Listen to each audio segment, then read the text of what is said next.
Semakin menjadi-jadi warga netizen sekarang, ramai sangat yang giat dan taksub menyiasat gelaran Datuk yang diperolehi beberapa selebriti ternama Malaysia sejak akhir ini. Sejak beberapa hari lalu, hangat diperkatakan mengenai suami kepada beberapa selebriti didakwa tidak mempunyai gelaran Datuk. Terbaru, tular satu perkongsian di TikTok di mana seorang individu tersebut telah melakukan carian di laman web istiadat.gov.my yang mana ia adalah laman sesawang untuk memeriksa gelaran yang diberi kepada individu yang berkelayakan. Menariknya kali ini nama pelakon dan penyanyi Ifah Razia turut terpalit dalam isu gelaran Datuk palsu. Namun ramai pihak tertanya-tanya bilakah Ifah Razia mendapat gelaran Datuk dan apakah sumbangan beliau terhadap industri seni selain pelbagai kontroversi yang melanda dirinya. Namun menurut pelakon dan penyanyi Ifah Razia, sebelum ini beliau pernah mendedahkan beberapa tahun yang lalu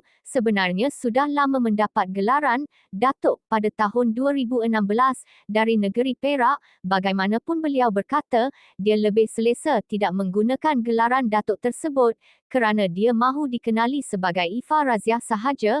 Menerusi satu video yang dikongsikan oleh individu pengguna TikTok itu mendakwa nama selebriti itu tiada di dalam sistem atau tidak tersenarai sebagai penerima pangkat Datuk.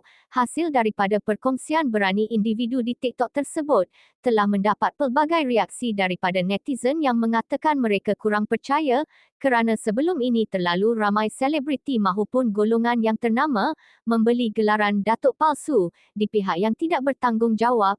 Dalam pada itu, ada juga yang bersangka baik dan berfikiran positif dengan mengatakan kemungkinan nama pelakon Ifah Razia atau berpendapat laman web itu tidak dikemas kini oleh pihak istana yang berkenaan ataupun memang benar Ifah Razia sememangnya sudah mempunyai gelaran Datuk pada tahun 2016 namun ia tidak menghebohkan di umum untuk keselesaan dirinya supaya rakan artis tidak segan bergaul dengannya ataupun menggunakannya atas sebab tidak memberikan sebarang kelebihan kepada kerjaya dalam bidang seni mahupun perniagaannya.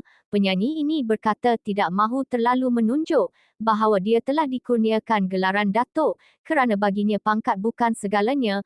Mempunyai gelaran Datuk ataupun orang biasa, kita sebenarnya tetap sama, namun zaman sekarang ramai yang menjadi sombong apabila mempunyai pangkat yang tinggi. Beliau turut berkata, saya bukanlah dari golongan orang berada, terdahulu saya hidup susah, namun siapa sangka rezeki datang, siapa kita untuk menolak rezeki, kita harus menerimanya dan menghargai pemberian itu, tak kira dari segi pekerjaan mahupun pangkat, dan yang paling penting hilangkan sifat sombong dan angkuh, serta jangan mudah memandang rendah pada golongan bawahan, kerana di dunia, memang nyata putaran roda memang wujud, sebab itu saya lebih memilih mendiamkan diri dan tidak menghebohkan di media sosial. Biarlah apa orang nak kata, itu hak mereka dan pandangan mereka, kita tak dapat menutup setiap mulut yang berkata mengenai diri ini. Sebaliknya doakanlah kejayaan saya, serta murahkanlah rezeki para peminat yang masih setia meminati diri ini. Ujuk Ifah Razia.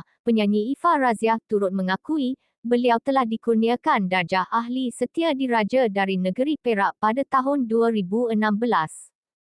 Bagaimana? Jika anda suka dengan video ini, jangan lupa like, share dan subscribe channel Yoku Iti JVH Momogun Rumus supaya anda dapat mengikuti perkembangan video yang seterusnya kami kongsikan.